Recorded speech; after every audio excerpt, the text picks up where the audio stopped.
चलिए स्टार्ट करते हैं हमारा रूल नंबर 7। बहुत ज्यादा इंटरेस्टिंग रूल है, बहुत ज्यादा लॉजिकल रूल है और ये है थॉरसन्स रूल।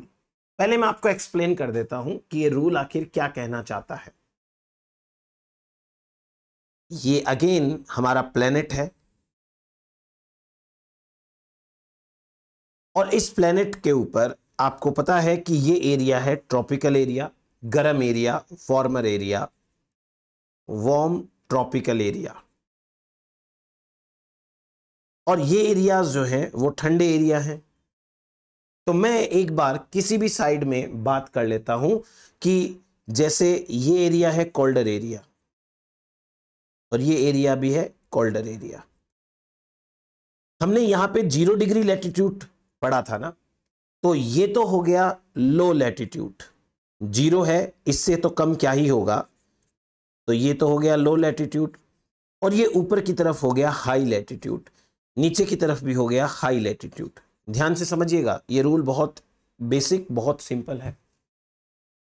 मान लीजिए कि यहां पर कोई ओशन है इस एरिया के अंदर और इस ओशन में हमें बॉटम में जो बेंथिक इन्वर्टिब्रेट रहते हैं उनकी बात करनी है। ये है बॉटम में रहने वाले बेंथिक इन्वर्टिब्रेट्स। और ये हायर जो लैटिट्यूड है वहां ओशियन के अंदर जो इन्वर्टिब्रेट रहते हैं उनकी बात करनी है हमें। बहुत सिंपल सी बात है। देखिए, ट्रॉपिकल एरिया के अंदर यानी कि लो लैटिट्यूड वाले एरिया के अंदर क्लाइमेटिक कंडीशंस बेस्ट हैं। क्लाइमेटिक कंडीशंस कैसी हैं?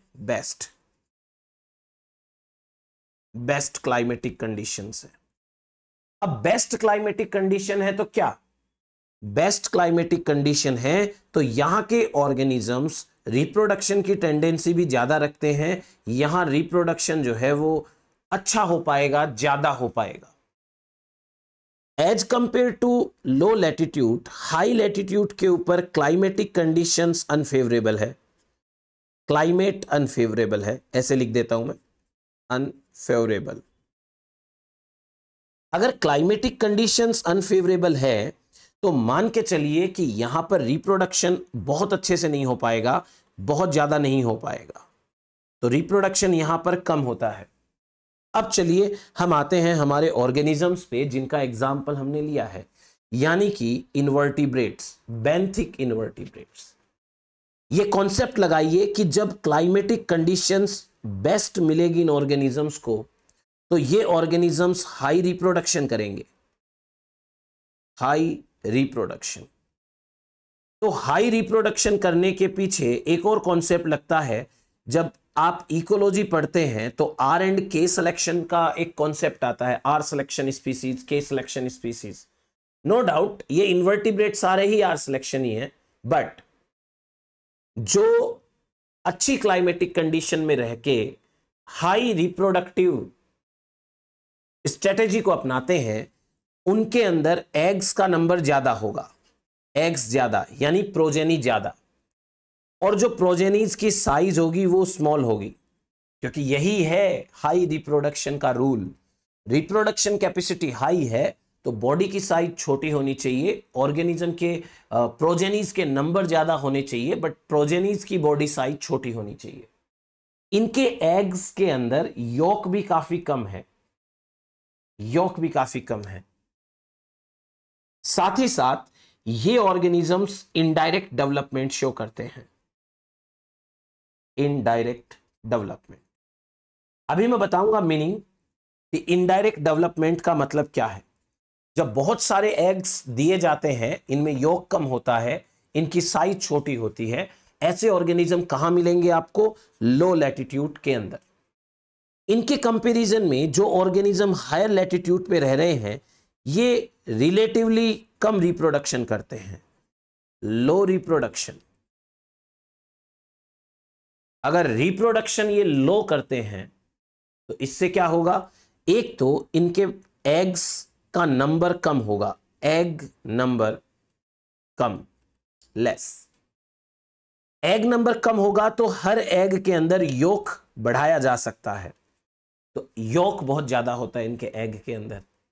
देन उसके बाद में इनके प्रोजेनीज की साइज है वो लार्ज होती है और इनके ऑर्गेनिजम्स डायरेक्ट डेवलपमेंट शो करते हैं। चर्चा करेंगे डायरेक्ट डेवलपमेंट के ऊपर, आखिर ये डायरेक्ट डेवलपमेंट क्या है, क्या कहना क्या चाह रहा है। तो थॉर्सन का रूल ये कहता है कि बेंथिक मैराइन इन्वर्टिब्रेट जो लो लैटिट्यूड में रहते हैं वो प्रोड्यूस करते हैं लार्ज नंबर ऑफ एग्स, बहुत ज्यादा eggs, developing to pelagic, whereas high altitude such organisms tend to produce कम, ज्यादा लेसिथोट्रोफिक यानी योक फीडिंग, ज्यादा योक वाला egg and larger offsprings की बॉडी साइज लार्ज हो।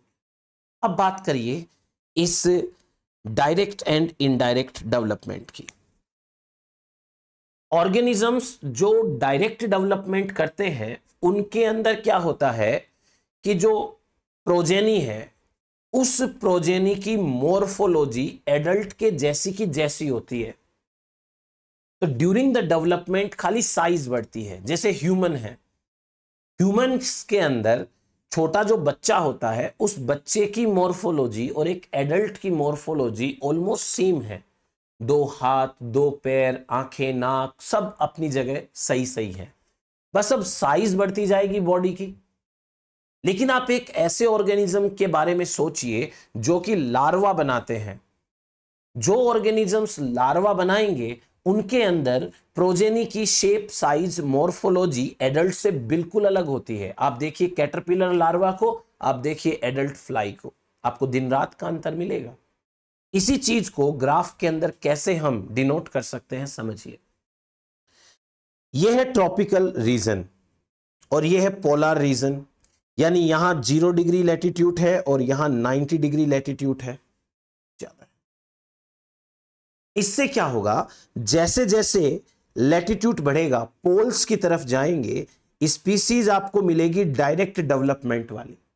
डायरेक्ट डेवलपमेंट का एक यह भी मतलब होता है there is no larva stage, no larva stage, larva stage नहीं पाई जाती है। अब जैसे जैसे रिलेटिव नंबर ऑफ स्पीसीज बढ़ता है तो यहां पर इनडायरेक्ट डेवलपमेंट होने लगता है। कहां पे, 0 डिग्री लैटिट्यूड के ऊपर। ये एक्सिस इधर की तरफ जा रही है, लैटिट्यूड नहीं बढ़ रहा है। इनडायरेक्ट डेवलपमेंट का मतलब क्या हो गया, इनडायरेक्ट डेवलपमेंट का मतलब हो गया जिनके अंदर लार्वा स्टेज प्रेजेंट होती है। और लार्वा स्टेज यदि प्रेजेंट होगी तो ऑर्गेनिज्म के डेवलपमेंट को हम कहेंगे इनडायरेक्ट। चलिए इससे आप इजीली समझ पाएंगे। देखिए कितना अच्छा सिंपल सा ये कॉन्सेप्ट है। पहला जो डेवलपमेंट है इसे कहते हैं डायरेक्ट डेवलपमेंट। एक फर्टिलाइज्ड एग है, फर्टिलाइज्ड एग, और ये फर्टिलाइज्ड एग से एक ऑर्गेनिज्म बना। ये ऑर्गेनिज्म, ये ऑर्गेनिज्म, ये ऑर्गेनिज्म एंड ये ऑर्गेनिज्म मॉर्फोलॉजिकली सिमिलर है, बस आप देखिए खाली साइज बढ़ रही है। दूसरी तरफ आप एक बटरफ्लाई है, इसका डेवलपमेंट देखिए, इसे कहते हैं इनडायरेक्ट डेवलपमेंट। और जो इनडायरेक्ट डेवलपमेंट होता है वो इनडायरेक्ट डेवलपमेंट में एग, एग के बाद कैटरपिलर, कैटरपिलर के बाद प्यूपा, प्यूपा के बाद एडल्ट, तीनों की शक्ल है वो बिल्कुल अलग अलग है, मॉर्फोलॉजी अलग अलग है। तो बस ये है हमारे पास में थॉर्सन का रूल, बहुत इंपॉर्टेंट बनता है इस बार के पॉइंट ऑफ व्यू से, करके जाइएगा। Thank you.